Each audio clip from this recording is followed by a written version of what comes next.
안녕하십니까. 오늘 강의의 제목은 물류 서비스 향상의 핵심 전략이 되겠습니다. 물류의 목적은 물류 서비스의 향상과 물류 비용의 절감을 동시에 달성하는 것이라고 제가 말씀을 드렸습니다.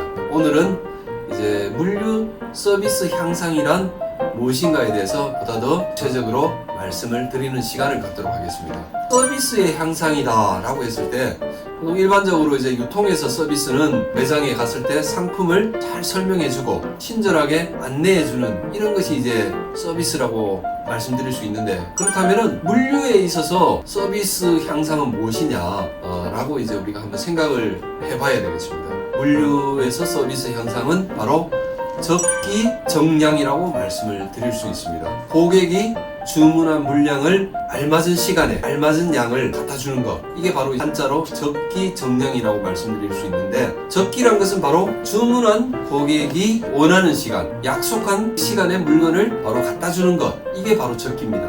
그리고 정량은 뭐냐? 고객이 주문한 그 정확한 제품, 정확한 수량을 갖다 줄 수 있는 것, 이게 바로 이제 정량이 되겠습니다. 그래서 물류 서비스라는 것은 뭐냐면은 바로 고객이 주문한 제품을 고객이 약속한 시간에 제품을 정확히 갖다 주는 것, 이게 바로 물류 서비스의 향상이 되겠습니다. 우리가 일반적으로 고객이 주문한 물량을 원하는 시간에 갖다 준다, 이거 너무 쉬운 게 아니냐라고 이제 말씀하실 수도 있겠지요. 그렇지만 그것은 바로 기업이 작을 때입니다. 기업이 성장하면은 물건의 숫자가 많아지고 배송하는 고객의 숫자가 굉장히 많아집니다. 이래 되면 모든 양상은 틀려집니다. 과거에 소규모로 할 때는 정확하게 갖다 주고 하는 것들이 기업이 커지면은 품종, 소량, 다빈도한 배송 상황에서는 고객에게 원하는 시간에 원하는 물량을 정확히 갖다 준다는 것이 어려워집니다. 그러므로 인해서 고객으로부터 각종 크레임이 발생해가지고 기업은 그로 인해서 많은 어려움을 겪는 것이 물류의 현실이라고 말씀을 드릴 수 있습니다. 그래서 기업이 어느 정도 성장한 입장에서는 바로 이 적기의 정량을 갖다 준다는 것이 쉬운 것이 아닐 수가 있습니다. 이것을 실천하고 정확히 추진해 나가기 위해서는 어떻게 해야 되느냐? 바로 물류의 5대 기능별로 각각 물류 서비스의 향상을 추진해 나가야 된다는 것입니다.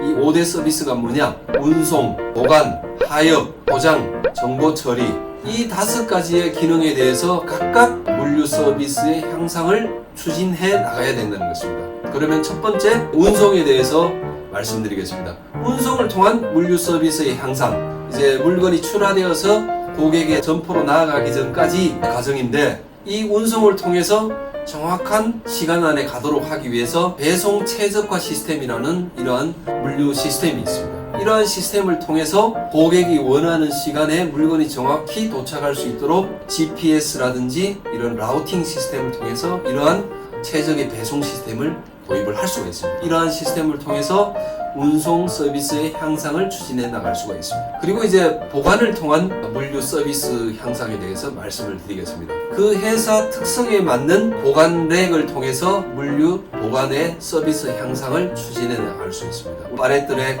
슬라이딩 렉, 선반 렉, 다양한 렉이 있습니다. 그 회사에 맞는 렉을 도입함으로 인해서 보관을 최적화할 수 있고 또 재고 관리를 정확하게 해 나갈 수 있습니다. 그러므로 인해서 보관을 통한 물류 서비스의 향상을 이루어 나갈 수가 있습니다. 그리고 세 번째는 하역을 통한 물류 서비스의 향상에 대해서 말씀을 드리겠습니다. 하역에는 바로 입하, 출하, 피킹, 분류, 또 이동, 이런 물류센터에서 일어나는 여러 가지 작업들이 이제 하역인데, 그 중에서 피킹이라는 업무가 주문한 상품을 피킹하는 작업인데, 여기에서 가장 많은 오류가 생깁니다. 피킹 오류가 생기는데, 이로 인해서 고객 크레임이 가장 많이 발생을 하게 됩니다. 피킹을 할 때에 기존의 수작업 방식으로 하던 것을 피킹 자동화 시스템을 도입함으로 인해서 피킹의 정확도를 약 10배 이상 향상시킬 수가 있습니다. 그러므로 인해서 고객의 크레임을 현격하게 낮출 수가 있습니다. 이것이 바로 피킹을 통한 물류 서비스의 향상이라고 말씀드릴 수가 있겠습니다. 다음은 포장을 통한 물류 서비스의 향상에 대해서 말씀을 드리겠습니다. 포장을 잘못하면 이제 제품에 파손이 일어납니다. 물류센터에서는 팔레트를 통해서 물건을 지게차로 이동을 하면은 파손 없이 잘 잘 배송을 할 수 있습니다. 팔레트를 하기 위해서 랩핑 작업을 하는데 랩핑 자동 시스템을 도입함으로 인해서 물류 서비스의 향상을 기할 수가 있습니다. 그리고 다음은 또 정보 처리에서 물류 서비스의 향상에 대해서 말씀드리겠습니다. 이 정보 처리는 운송, 보관, 하역, 포장 이런 전체 기능에 있어서 정보 처리가 다 함께 맞물려 있습니다. 물류가 혈관과 같다면 정보 처리는 신경과 같습니다. 이 신경이 잘 흘러야만 되듯이 물류 정보 처리 시스템을 기존의 수작업 방식에서 자동화된 그러한 정보 처리를 도입함으로 서비스의 향상을 필수가 있다는 것입니다. 5가지 기능에 대해서 물류 서비스 향상에 대해서 말씀을 드렸습니다. 물류 서비스의 향상은 바로 물류의 5대 기능을 각각에서 실천하고 추진해 나가는 것이 중요하다고 말씀을 드릴 수가 있습니다. 물류의 목적을 달성할 때는 항상 물류 서비스의 향상도 이루어지고 비용의 절감도 동시에 이루어져야 됩니다. 그러기 위해서는 바로 각 회사에서 시스템을 통한 투자, 그리고 물류 도구를 통한 투자, 그리고 또 정리정돈을 통한 투자, 이런 행동이 이루어져야 된다는 것입니다. 제가 처음에 말씀드렸다시피 물류 서비스의 향상은 뭐냐? 바로 고객이 주문한 제품에 대해서 적기에 정량을 갖다 주는 것, 이게 바로 물류 서비스가 되겠습니다. 사람과 사람 사이에서도 우리가 약속을 지켜야만이 그 사람은 신뢰를 쌓아갈 수 있습니다. 그와 같이 우리 기업은 물건을 배송함에 있어서 고객이 원하는 그 시간에 그 물건을 정확히 갖다 줌으로 인해서